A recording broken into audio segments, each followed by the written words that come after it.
ಭಾರತದಲ್ಲಿ ಒಂದು ಸುಂದರ ಪ್ರಸಂಗ ಬರ್ತದೆ. ಕೃಷ್ಣ ತನ್ನ ಅವತಾರವನ್ನು ಮುಗಿಸೋ ಸಮಯ ಬಂದಾಗ ತನ್ನ ಅತ್ಯಂತ ಸ್ನೇಹಿತ ಭಕ್ತ ಆದಂಥ ಉದ್ಧವಗೆ ಉಳಿದು ಯಾದವರನ್ನು ಕರ್ಕೊಂಡು ಬದ್ರಿಕಾಶ್ರಮಕ್ಕೆ ಹೋಗೋದಕ್ಕೆ ಹೇಳ್ತಾನೆ. ಉದ್ಧವನಿಗೆ ಬಹಳ ದುಃಖ ಆಗುತ್ತೆ. ಭಗವಂತ, ಇದುವರೆಗೂ ನೀನು ನನ್ನ ಗುರುವಾಗಿದ್ದೆ, ಇದು ನನಗೆ ಯಾರು ಮಾರ್ಗದರ್ಶಕರು, ಯಾರು ಗುರುಗಳು ಅಂತ ಅಳ್ತಾ ಕೇಳಿದಾಗ ಕೃಷ್ಣ ಹೇಳ್ತಾನೆ, ನಿನ್ನ ಗುರುವನ್ನು ಅರಸುವುದು ಬೇಡ, ನಿನ್ನ ಮನಸ್ಸೇ ನಿನ್ನ ದೊಡ್ಡ ಗುರು. ಮೋಕ್ಷಕ್ಕೂ ಬಂಧನಕ್ಕೂ ಅದೇ ಕಾರಣ.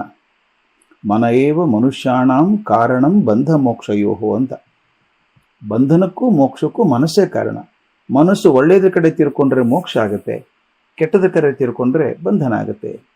ನಮ್ಮ ಹಿರಿಯರು ಬಹಳ ಚಂದ ಹೇಳೋರು, ಇದೊಂದು ಕೀಲಿ ಕೈ ಇದ್ದ ಹಾಗೆ. ಕೀಲಿಗೆ ತೆಗೆಯೋದಕ್ಕೊಂದು ಬೇರೆ ಕೈ, ಹಾಕೋದಕ್ಕೊಂದು ಬೇರೆ ಕೈ ಇರೋಲ್ಲ. ಒಂದೇ ಕೈ ಎಡಗಡೆ ತಿರುಗಿಸಿದ್ರೆ ಲಾಕ್ ಆಗುತ್ತೆ, ಬಲಗಡೆ ತಿರುಗಿಸಿದ್ರೆ ತೆಗೀತದೆ. ಹಾಗೆ ನೋಡಿ, ಎಡಗಡೆ ತಿರುಗಿಸಿದ್ರೆ ಬಂದಾಗುತ್ತೆ, ಬಲಗಡೆ ತಿರುಗಿಸಿದ್ರೆ ತೆಗೀತದೆ. ನಮ್ಮ ಮನಸ್ಸು ಹಾಗೇನೆ, ಒಳ್ಳೆಯದ ಕಡೆ ತಿರುಗಿಸ್ಕೊಂಡಾಗ ಅದನ್ನೇ ಮೋಕ್ಷ ಅಂತಾರೆ, ಕೆಟ್ಟದ ಕಡೆ ತಿರುಗಿಸ್ಕೊಂಡಾಗ ಬಂಧನ ಆಗ್ತದೆ ಅಂತ. ಆಗ ಕೃಷ್ಣ ಒಂದು ಕಥೆ ಹೇಳ್ತಾನೆ. ಯಾದವ ವಂಶ ಇತ್ತಲ್ಲ, ಅದರ ಮೂಲ ಪುರುಷ ಯದು ಮಹಾರಾಜ. ಅವನು ಕೂತಾಗ ತರುಣ ಬ್ರಾಹ್ಮಣನನ್ನು ಕಣ್ಣಂತೆ.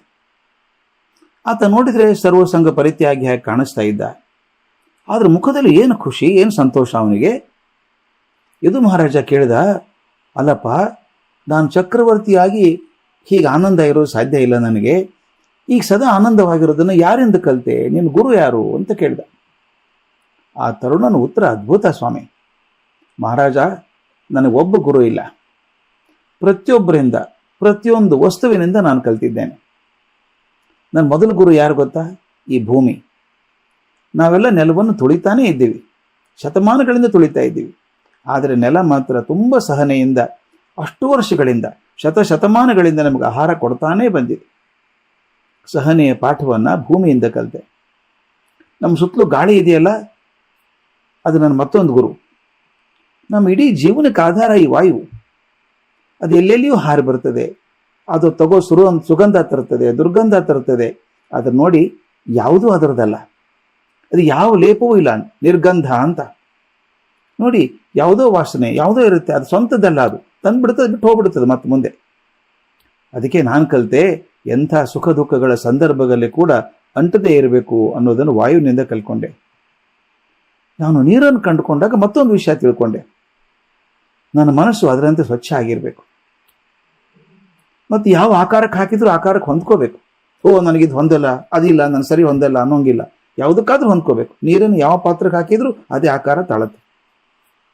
ಬೆಂಕಿ ನನ್ನ ಮತ್ತೊಬ್ಬ ಗುರು. ಅದು ನೋಡಿ, ಹಾಕಿದ್ದನ್ನೆಲ್ಲ ತಿಂದು ಹಾಕತ್ತೆ.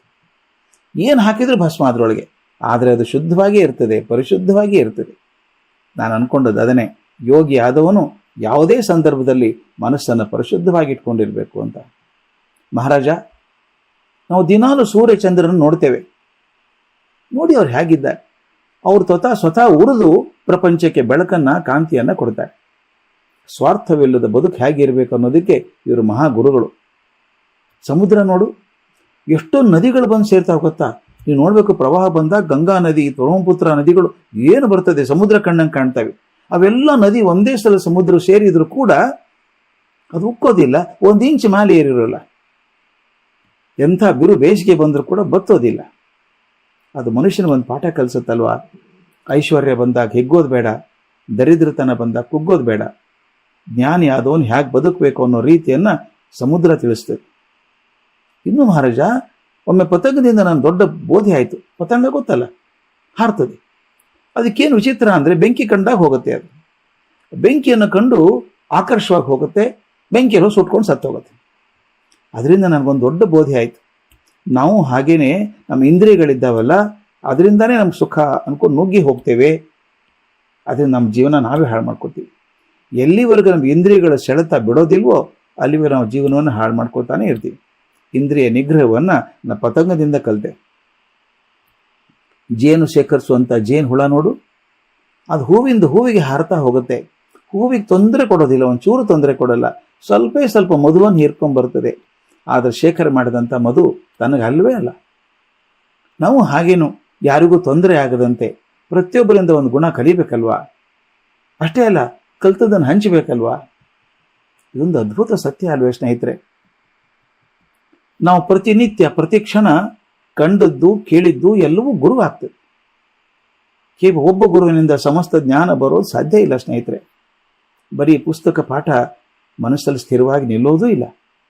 ಅದಕ್ಕೆ ಸರ್ವಜ್ಞ ಹೇಳಿದ, ಎಲ್ಲರಳು ಒಂದೊಂದು ನುಡಿ ಕಲಿತು ವಿದ್ಯೆಯ ಪರ್ವತವೇ ಆದೆ ಸರ್ವಜ್ಞ ಅಂತ. ಹಾಗೆ ನಾವು ಅರಳಿದ ಕಣ್ಣುಗಳಿಂದ, ತೆರೆದ ಮನಸ್ಸಿನಿಂದ ಸುತ್ತಲಿನ ಪ್ರಪಂಚ ಕಾಣ್ತಾ ಹೋದರೆ ಪ್ರಪಂಚದ ಪ್ರತಿಯೊಂದು ವಸ್ತು, ಪ್ರತಿಯೊಂದು ಘಟನೆ, ಚಿಂತನೆ ನಮ್ಮ ಗುರುವೇ ಆಗ್ತದೆ. ಹಾಗೆ ಗುರುವನ್ನು ಅರಸ್ಕೊಂಡು ಹೋಗೋದಕ್ಕಿಂತ ನಮ್ಮ ಸುತ್ತಮುತ್ತ ಪ್ರತಿ ಕ್ಷಣ ದೊರೆಯುವಂತಹ ಗುರುಗಳನ್ನು ಗಮನ ಇಟ್ಟು ನೋಡೋಣ. ಸ್ಫೂರ್ತಿದಾಯಕ ಮಾತು ನಿಮಗೆ ಇಷ್ಟವಾದಲ್ಲಿ ನಮ್ಮ ಚಾನಲನ್ನು ಸಬ್ಸ್ಕ್ರೈಬ್ ಮಾಡಿ, ಲೈಕ್ ಮಾಡಿ, ಶೇರ್ ಮಾಡಿ. ಧನ್ಯವಾದಗಳು.